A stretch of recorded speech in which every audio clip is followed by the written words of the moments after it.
నమస్తే వైఎస్ఆర్ న్యూస్ కు స్వాగతం. నా పేరు తరంగిణి. ముందుగా బులెటిన్ లో హెడ్లైన్స్ చూద్దాం. అనంతపురం అర్బన్ లో టీడీపీకి షాక్. పార్టీలోకి చేరిన కీలక నాయకులు.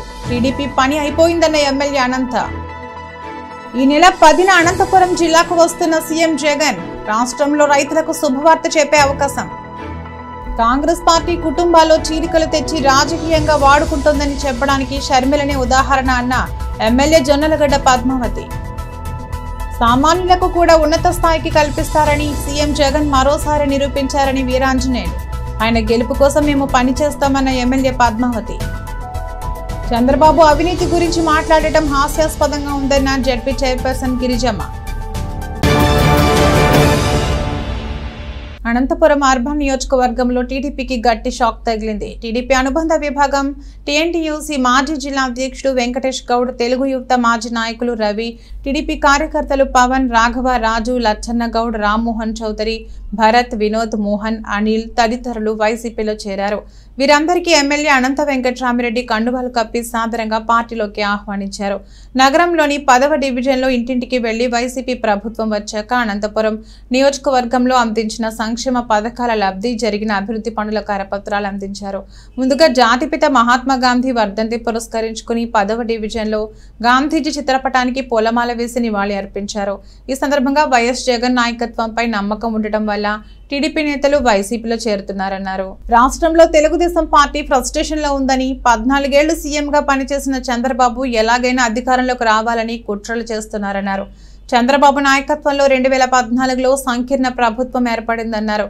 టీడీపీ, బీజేపీకి తోడు జనసేన మద్దతుగా ఉన్నాయని, ఆనాడు రాష్ట్రానికి ఎందుకు ప్రత్యేక హోదా తీసుకురాలేకపోయారన్నారు.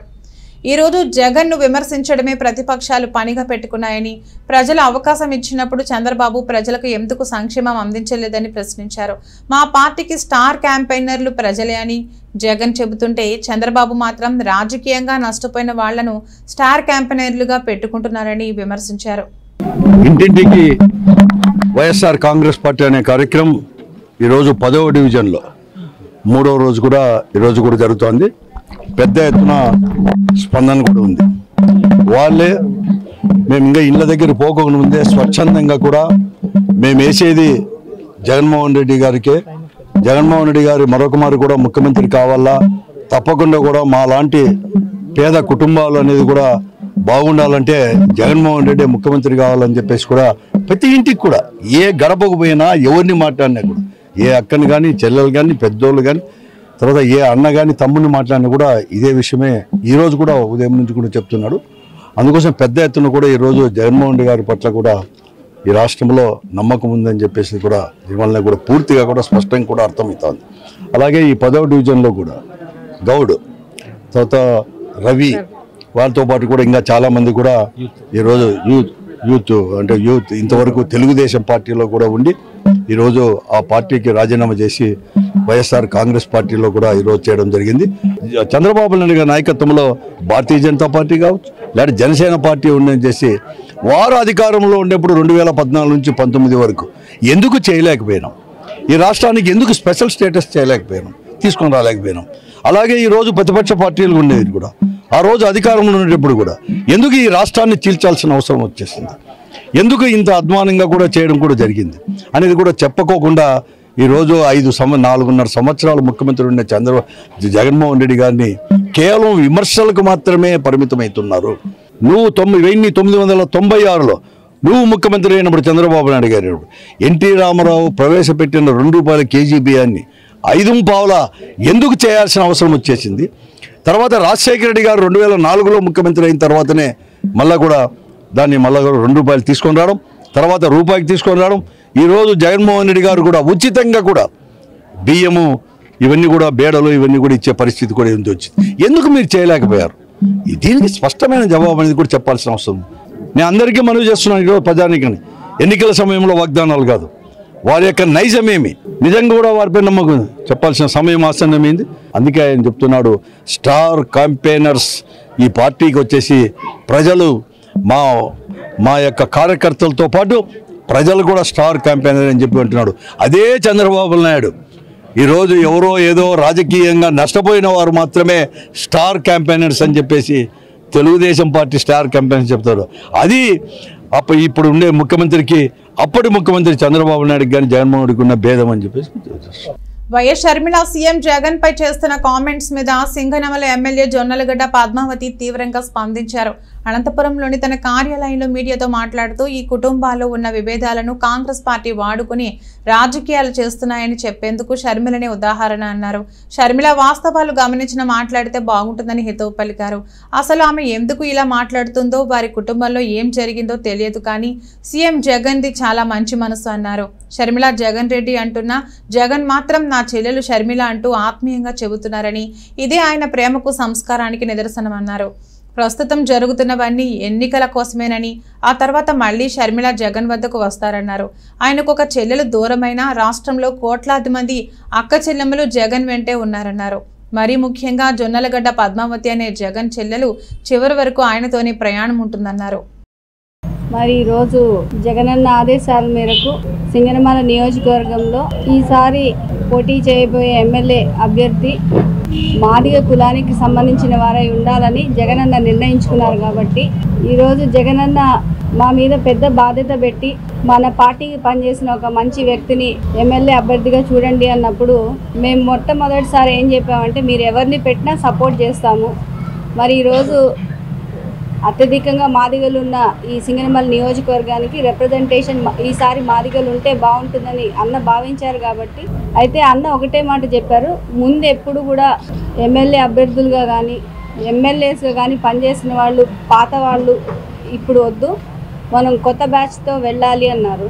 మరి జగనన్న దానిలో మన వీరాంజనేయుల్ని సెలెక్ట్ చేయడం జరిగింది. తప్పకుండా కూడా నా తమ్ముడు మేము మా కుటుంబం అంతా కూడా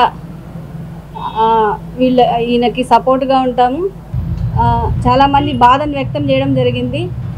నేను ఇండిపెండెంట్ అభ్యర్థిగా గెలవలేదు, నేను పార్టీ తరపున గెలిచాను. పార్టీ నియమాలకి ఎప్పుడు కూడా లోబడి ఉంటామనే ఒక ఉద్దేశంతోనే ఒక పార్టీలోకి అనేది ఎంటర్ అవుతాము.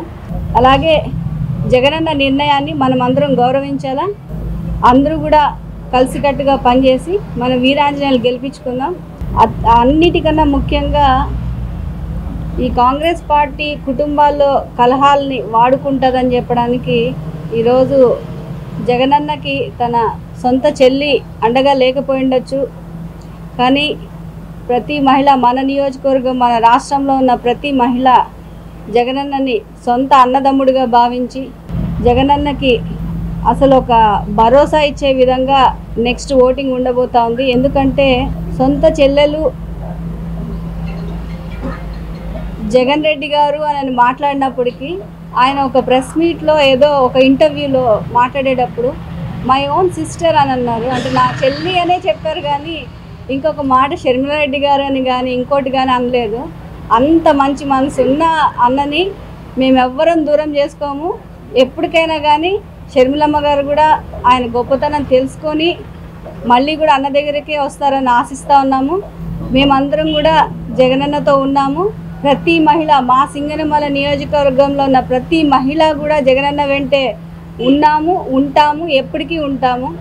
అన్న ఏమీ ఆధారపడవద్దు, ఇవన్నీ 4 రోజులే, ఎలక్షన్ల ముందు వచ్చిపోయే బీభత్సం లాంటిదే.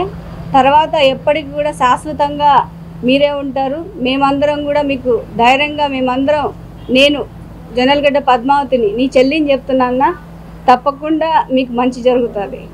సీఎం జగన్ రాష్ట్రంలో రైతులకు ఇతర వర్గాల వారికి శుభవార్త చెప్పే అవకాశం ఉందా అంటే ప్రస్తుతం అవుననే సమాధానం వస్తోంది. సిద్ధం పేరుతో ఎన్నికల రణక్షేత్రంలో దిగిన సీఎం జగన్ ఇప్పటి వరకు ఎలాంటి హామీలు ఇవ్వలేదు. 5 ఏళ్ల పాటు చేసిన మంచి గురించి మాత్రమే చెబుతున్నారు.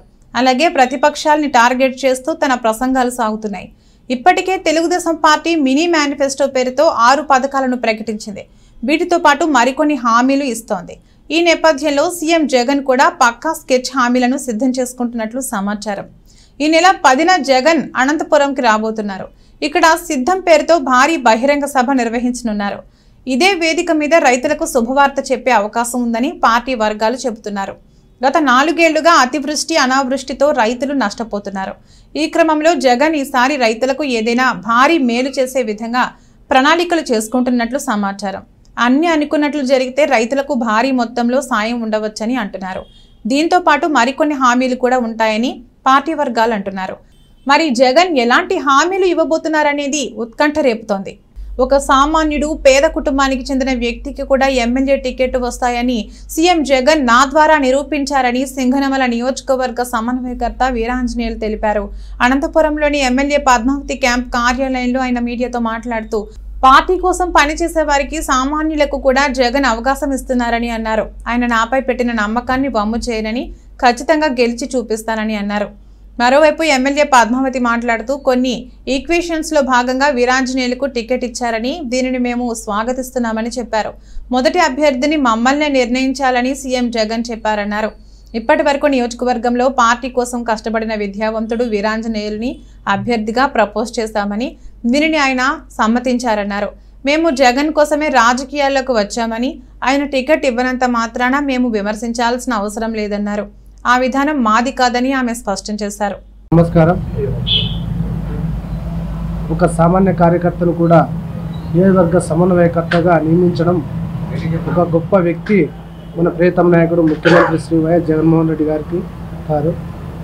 అలాగే మా ఎమ్మెల్యే జొన్నగడ్డ పద్మావతి గారికి, ఆలూరు సాంబశివారెడ్డి గారికి మనస్ఫూర్తిగా ధన్యవాదాలు తెలియజేసుకుంటున్నాను. ముఖ్యంగా నేను ఒక పేద కుటుంబం నుంచి వచ్చిన సామాన్య కార్యకర్తను. నన్ను కూడా ఒక నియోజకవర్గ ఎమ్మెల్యే సమన్వయకర్తగా నియమించడం అంటే చాలా గొప్ప విషయమని నేను తెలియజేస్తున్నాను. మా నాన్న వచ్చేసి గతంలో సర్పంచ్గా పనిచేశారు. అలాగే ప్రస్తుతానికి సింగనమల డైరెక్టర్గా కూడా కొనసాగుతున్నారు. మా సతీమణి కూడా ఇప్పుడు నాటక అకాడమీ చైర్మన్గా కొనసాగుతున్నారు. అలాగే నా మీద ఇంత పెద్ద బాధ్యత ఉంచడం చాలా నేను గొప్పగా భావించి కష్టపడి నియోజకవర్గానికి పనిచేయాలని మనస్ఫూర్తిగా కోరుకుంటున్నాను. అణగారిన వర్గాలను ఉన్నత స్థాయిలో చూడాలని ఆనాడు బాబాసాహెబ్ అంబేద్కర్, డాక్టర్ బిఆర్ అంబేద్కర్ గారు కలలు కన్నారు. ఈరోజు ఆ కళలను మన ముఖ్యమంత్రి శ్రీ వైఎస్ జగన్మోహన్ రెడ్డి గారు నిజం చేసి చూపిస్తున్నారు. ఎస్సీ, ఎస్టీ, బీసీ మైనార్టీలను స్వర్ణయుగమని ఈరోజు ఇంతకంటే గొప్ప ఉదాహరణ ఏం కావాలని నేను తెలియజేసుకుంటున్నాను. అలాగే నా ఎస్సీ, నా ఎస్టీ, నా బీసీ, నా మైనార్టీ అంటూ గతంలో ముఖ్యమంత్రి వైఎస్ జగన్మోహన్ రెడ్డి గారు చెబుతున్నట్టుగా ఈ సామాజిక సాధికారతలో భాగంగానే ఈ సమన్వయకర్తగా నియమించడం చాలా గొప్ప వరంగా నేను భావిస్తున్నాను. చంద్రబాబు అవినీతి గురించి మాట్లాడుతుంటే ప్రజలంతా నవ్వుతున్నారని జెడ్పీ చైర్పర్సన్ గిరిజమ్మ అన్నారు. ఉరవకొండ సభలో ఆయన చేసిన వ్యాఖ్యల మీద తీవ్రంగా స్పందించారు. వైసీపీలో ఎక్కడ అవినీతి జరిగిందో చెప్పాలని డిమాండ్ చేశారు. సీఎం జగన్ అన్నట్టుగా 175కి 175 రీచ్ అవుతున్నారని ఫ్రస్ట్రేషన్తో ఇలా మాట్లాడుతున్నారని గిరిజమ్మ అన్నారు. అభివృద్ధి ఎక్కడ జరిగిందో టీడీపీ నాయకులు ఒక్కసారి రాష్ట్రంలో ఏ పంచాయతీకైనా వచ్చి చూడాలని హితవు పలికారు. ప్రతి గ్రామంలో సచివాలయాలు, ఆర్బీకేలు, విలేజ్ హెల్త్ క్లినిక్లు ఇలా అన్ని చోట్ల ప్రభుత్వానికి ఆస్తులు ఉన్నాయన్నారు. వాటి ద్వారా ప్రజలకు అవినీతి పాలన అందిస్తున్నారన్నారు. చంద్రబాబు మతి భ్రమించిన మాటలు మాట్లాడుతుంటే 2019 కంటే ఘోరమైన ఫలితాలు చూస్తారని గిరిజమ్మ అన్నారు. నిన్నటి రోజున చంద్రబాబు నాయుడు గారు మాట్లాడినటువంటి మాటలను మేము ఖండిస్తా ఉన్నాం. అసలు చంద్రబాబు నాయుడు గారు ఏ ఉద్దేశంతో మాట్లాడుతూ ఉన్నారని మేము అడుగుతున్నాం. చంద్రబాబు నాయుడు అభివృద్ధి గురించి మాట్లాడేది, అవినీతి గురించి మాట్లాడేది అని మేము ప్రశ్నిస్తూ ఉన్నాం. చంద్రబాబు నాయుడు గారు 14 సంవత్సరాలు ముఖ్యమంత్రిగా ఉన్నప్పుడు చంద్రబాబు నాయుడు గారు చేసిన అవినీతి గల్లీ నుంచి ఢిల్లీ దాకా ప్రతి ఒక్కరికి తెలిసిన విషయం అనేది వాస్తవంగా గుర్తుంచుకోవాలి. చంద్రబాబు నాయుడు గారు ఈరోజు రాష్ట్రంలో, ఆంధ్ర రాష్ట్రంలో అవినీతి చేస్తూ ఉన్నారు, ఎమ్మెల్యేలు చేస్తూ ఉన్నారు, ఎంపీలు చేస్తూ ఉన్నారు, స్థానిక ప్రజాప్రతినిధులు, జడ్పీ చైర్మన్లు చేస్తూ ఉన్నారు అనేది అవాస్తవము. చంద్రబాబు నాయుడు గారికి ఆయన ఒక భయకంపితులకి గురయ్యి ఆ విధంగా మాట్లాడుతూ ఉన్నారు. ఎందుకంటే ఈరోజు ఆంధ్ర రాష్ట్రంలో జగనన్నకు ప్రజలు సంపూర్ణ మద్దతు తెలుపుతున్నారు. ఎక్కడికి వెళ్ళినా కూడా ఘన స్వాగతాలు పలుకుతూ ఉన్నారు. జగనన్న రానున్న ఎలక్షన్స్లో ఏదైతే టార్గెట్ పెట్టుకున్నారో 175 అనే టార్గెట్ పెట్టుకున్నారో ఆ టార్గెట్ ఎక్కడ రీచ్ అయిపోయింది అని ఒక అభద్రతా భావానికి గురై చంద్రబాబు నాయుడు గారు ఈ విధంగా మాట్లాడుతున్నారు తప్ప ఎక్కడ కూడా అవినీతి అయితే జరగలేదు. చంద్రబాబు నాయుడు గారు మాట్లాడినటువంటి మాటలను మేమందరం కూడా ఖండిస్తూ ఉన్నాం. అసలు ఏ ఉద్దేశంతో మాట్లాడతారయ్యా చంద్రబాబు నాయుడు గారు? మీరు ఈరోజు అభివృద్ధి అంటున్నారు, మీరు రాండి చంద్రబాబు నాయుడు గారు, మీరు మన ఏ పంచాయతీకి వెళ్దామన్నా వెళ్దాం, రండి, మీరు రండి, తెలుగుదేశం నాయకులు రండి. ఆ పంచాయతీ పరిధిలో సచివాలయము, ఆర్బీకే, వెల్నెస్ సెంటర్ ఏర్పాటు చేసింది అభివృద్ధి కాదా? ఆ గ్రామంలోకి పరిపాలన తీసుకొచ్చింది అభివృద్ధి కాదా? లక్షల రూపాయలు వెచ్చించి అక్కడ సచివాలయాన్ని ఏర్పాటు చేసి, ఆర్బీకేని ఏర్పాటు చేసి, హెల్త్ సెంటర్ ఏర్పాటు చేసి ప్రజలకు సుపరిపాలనమైనటువంటి పరిపాలన అందిస్తూ ఉంటే దాన్ని మీరు ప్రశ్నిస్తారా?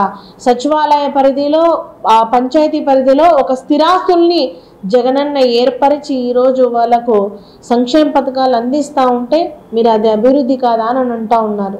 ఎందుకయ్యా చంద్రబాబు నాయుడు గారు మీరు మతి భ్రమించి మాట్లాడుతూ ఉన్నారు?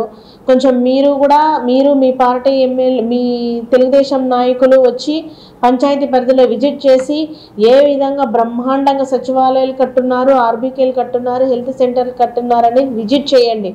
ఆ సచివాలయానికి ఎన్ని కోట్ల రూపాయలు వచ్చింది అనేది కూడా మేము సచివాలయం బయట అది బోర్డు అనేది డిస్ప్లే చేసాం. ఏ సచివాలయం పరిధిలోకి వెళ్తాదో వెళ్ళి ఒకసారి అక్కడ సచివాలయానికి వెళ్ళి విజిట్ చేసి అక్కడ డిస్ప్లేలో చూసి తెలుస్తుంది ఏం అభివృద్ధి జరిగింది, పేద మధ్యతరగతి కుటుంబాలకు ఏ విధంగా ఆర్థిక చేయూత అందింది అనేది కళ్ళకు కట్టినట్టుగా కూడా కనపడేస్తుందని కూడా మేము ఈ సందర్భంగా తెలియజేస్తా ఉన్నాము.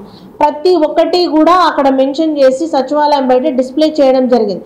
దాన్ని చూస్తే మీకు తెలుస్తుంది సచివాలయం పరిధిలో ఎన్ని సంక్షేమ పథకాలు ఇచ్చారు, ఎంత అభివృద్ధి చేశారు అనేది మీకు కళ్ళకు కట్టినట్టుగా కూడా కనపడొస్తుందని కూడా తెలియజేస్తున్నాం. చంద్రబాబు నాయుడు గారు 2014 ఎలక్షన్స్లో మీరు ఏ విధమైనటువంటి 600 అబద్ధపు హామీలు ఇచ్చి ఏ ఒక్క హామీ కూడా నెరవేర్చకుండా పేదలకు ఏ విధంగా సంక్షేమ పథకాలు అందని ద్రాక్షలాగా చేసి మీరు పరిపాలన చేశారో ప్రజలందరూ కూడా గుర్తుంచుకున్నారు. మీకు 2019 ఎలక్షన్స్లో ఏ విధమైనటువంటి బుద్ధి చెప్పారో 2024 ఎలక్షన్స్లో కూడా అదే విధంగా బుద్ధి చెప్తారు, మిమ్మల్ని ఇంట్లోనే కూర్చోబెడతారని కూడా మేము ఈ సందర్భంగా తెలియజేస్తా ఉన్నాం. ఇది రోజు బులెటిన్. మరో బులెటిన్లో మళ్ళీ కలుద్దాం. అంతవరకు సెలవు, నమస్కారం.